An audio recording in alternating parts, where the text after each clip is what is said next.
people like to start with the kick or the drum pattern and take it from there. I like to go with the melody, then see where the melody's going, and then take it from there. For this particular track, I wanted to give it kind of a pretty feel, but at the same time, keep it dance and a little hard at the same time. So I started out with just 3 chords, just looping. Here we go with the 3 chords.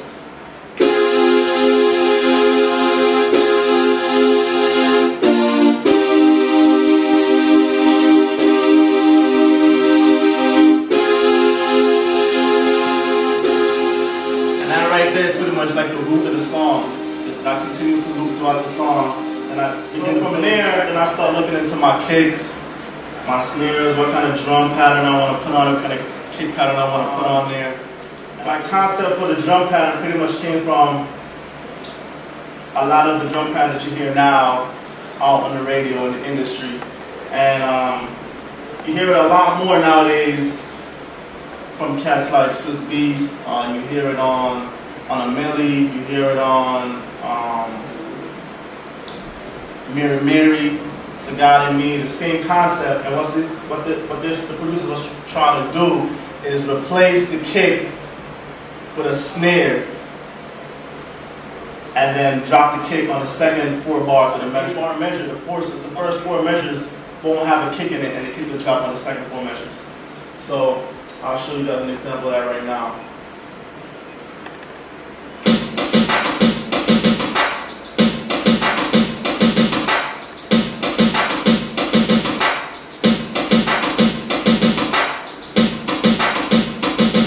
So pretty much what happens is you hear a snare and a clap.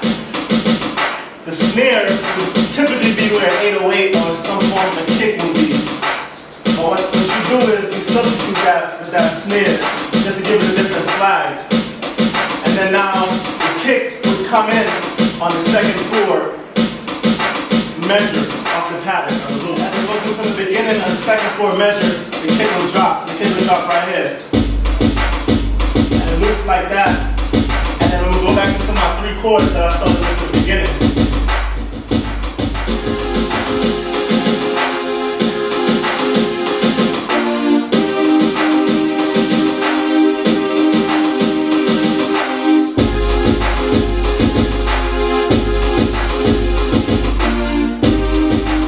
So right here is the root, the bottom, pretty much the foundation of the whole track. Everything else now is just adding some more dynamic, some more meat to the track, coming up with a hook, coming up with a bridge, breakdown.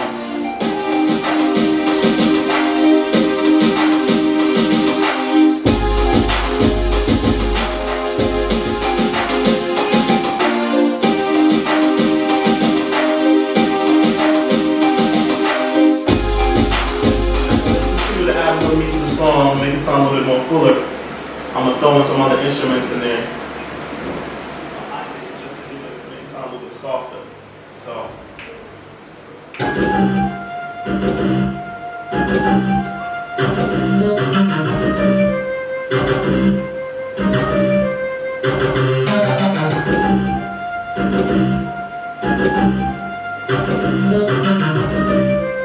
Now I'm going to drop everything else behind it so you can hear how it sounds.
I pretty much came up with a whole new concept. I slowed the beat down and really made it a lot more R&B.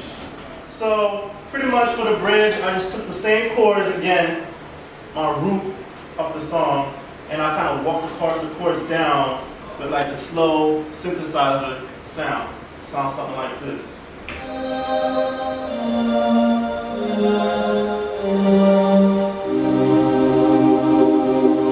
Right? That's my change up going into the bridge. And now I'm going to build around that, so it's almost like I'm making another track within the same track.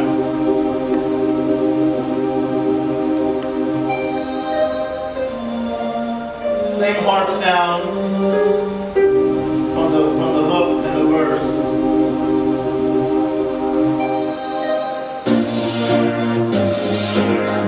And I use a different synthesizer on this one.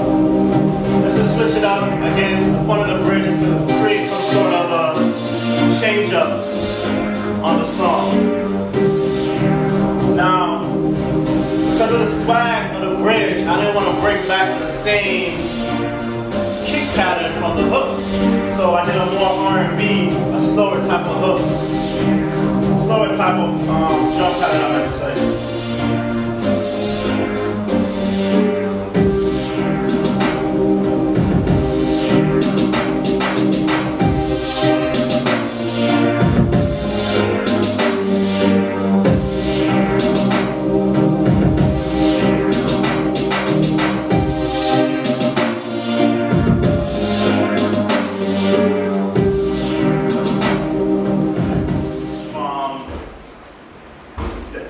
Of the hook going into the verse into part of the bridge. I'm not going to go through the whole thing.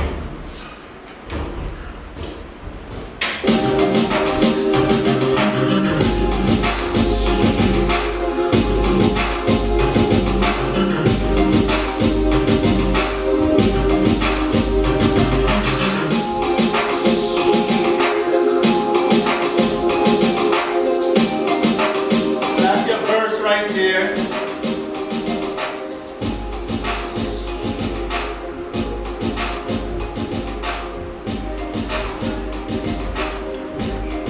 And it goes into your hook right here.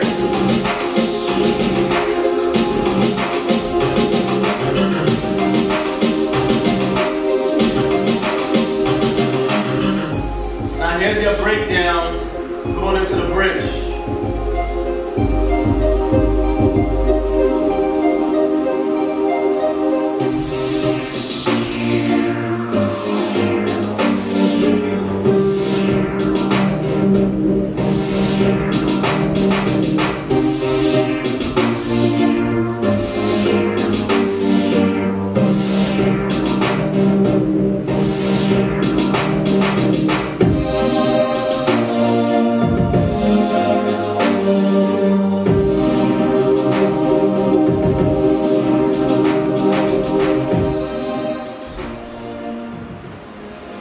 And that's pretty much it, folks.